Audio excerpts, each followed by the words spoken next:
Assalamualaikum warahmatullahi wabarakatuh. Yang terhormat Ibu Dr. Asmini SE MSI selaku dosen pengampu mata kuliah kewirausahaan dan teman-teman sekalian yang saya banggakan. Saya dari kelompok 19, nama saya Sulfianti S sebagai moderator. Dan di sini saya akan memperkenalkan teman-teman saya yang lain. Yang pertama ada Andi Zahra Margianti sebagai pemateri pertama, yang kedua ada Ainul Mutiara Puspita sebagai pemateri kedua, dan yang terakhir ada Andi Sucianti sebagai pemateri ketiga. Langsung saja kita simak videonya. Baik, materi pertama mencari ide kewirausahaan. Untuk menemukan ide bisnis baru membutuhkan proses brainstorming, kesesuaian keterampilan dan minat dari ide tersebut. Berikut beberapa ide kewirausahaan. Pertama, alokasikan waktu khusus untuk melakukan brainstorming ide. Ide ini bisa dilakukan sendiri atau dengan orang lain, misalnya dengan membawa buku catatan kemanapun. Mungkin saja sebuah bisnis yang telah berjalan di luar sana dapat menjadi inspirasi bagi kita. Kedua, mempertimbangkan hal-hal yang menarik minat terlebih dahulu. Setidaknya ide ini akan mempersempit pilihan ke industri, layanan atau produk akan lebih spesifik. Ini masih akan sangat luas, tapi setidaknya kita tidak akan memikirkan bidang-bidang lain yang tidak ada kaitannya dengan minat kita. Tiga, pikirkan hal-hal yang sedang dibutuhkan oleh masyarakat. Mencari tahu produk layanan apa yang belum ada atau tidak bekerja optimal sampai saat ini, memikirkan sesuatu yang sangat baru dan belum terpikirkan oleh orang-orang lain. Yang keempat, amati tren. Tren akan memberikan kita peluang ide bisnis luar biasa yang belum disadari oleh banyak orang.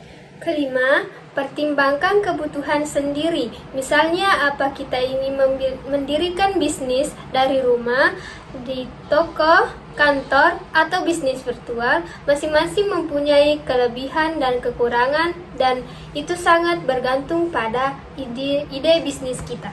Yang terakhir, belajar dari orang lain.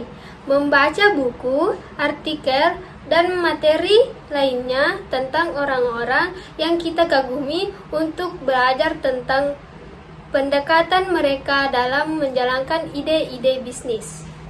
Selanjutnya materi kedua yaitu sumber-sumber potensial peluang. Sumber peluang usaha berasal dari faktor eksternal dan internal, diantaranya pertama yaitu wawasan atau pengetahuan. Seorang pengusaha atau wirausaha membutuhkan wawasan dan pengetahuan yang luas untuk dapat mengembangkan bisnis yang dijalankan. Kedua, pengalaman di dunia bisnis, yaitu seseorang yang memiliki pengalaman sebelumnya dalam dunia bisnis tentu akan lebih terampil dalam mengelola bisnisnya. Pasalnya, dia lebih tahu produk yang diinginkan di pasaran. Dengan begitu, dia juga akan lebih memilih peluang untuk mengembangkan bisnisnya. Yang ketiga yaitu sumber daya manusia atau kreativitas. Sumber daya manusia yang dimaksud di sini adalah orang-orang yang terlihat dalam pengelolaan dan berjalannya bisnis. Dengan ini, mudahnya kita mengembangkan bisnis jika diberikan kesempatan untuk menyampaikan pendapatnya. Selain itu, seorang pengusaha yang memiliki kreativitas tinggi juga dapat lebih mudah mengeluarkan ide untuk mengembangkan bisnisnya. Ide-ide kreatif yang dapat berguna untuk mengembangkan bisnis salah satunya adalah yang terkait dengan cara-cara mempromosikan bisnis dan produknya. Yang keempat, masalah yang dihadapi, yaitu berbeda dengan sumber peluang di atas. Masalah atau fenomena yang terjadi di sekitar kita dapat dimanfaatkan menjadi peluang untuk mengembangkan bisnis. Sebagai contoh, pada masalah pandemi, orang-orang sulit untuk berbelanja atau membeli makanan di luar rumah. Dengan begitu, kita bisa memanfaatkannya dengan menjual produk yang dijual secara online. Yang kelima, permintaan pasar, yaitu pengusaha dapat melihat besarnya permintaan pasar sehingga dapat menciptakan produk yang sesuai dan diinginkan oleh pasar. Dengan begitu, bisnis yang telah diciptakan atau dijalankan oleh pengusaha bisnis mendatangkan konsumen dengan sendirinya.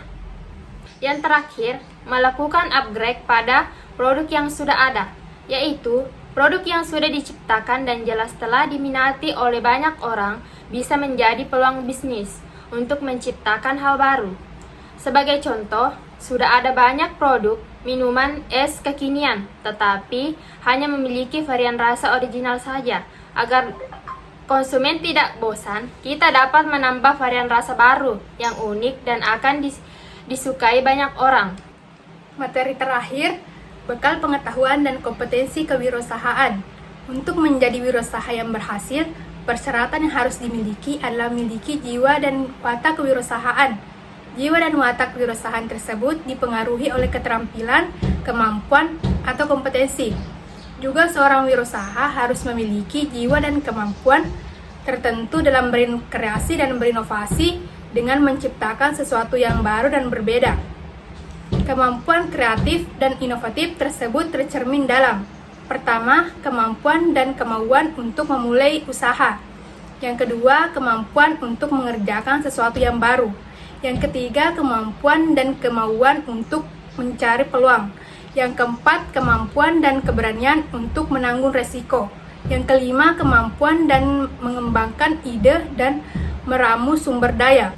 Kemauan dan kemampuan-kemampuan tersebut diperlukan terutama untuk: pertama, menghasilkan produk atau jasa baru. Yang kedua, menghasilkan nilai tambah baru. Yang ketiga, merintis usaha baru. Yang keempat, melakukan proses atau teknik baru.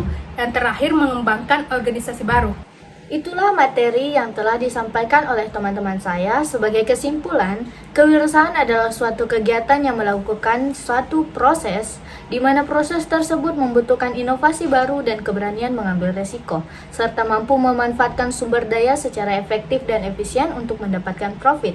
Juga, seorang wirausaha harus memiliki jiwa dan watak kewirausahaan. Sekian dari kelompok kami. Wabillahi taufiq wal hidayah. Assalamualaikum warahmatullahi wabarakatuh.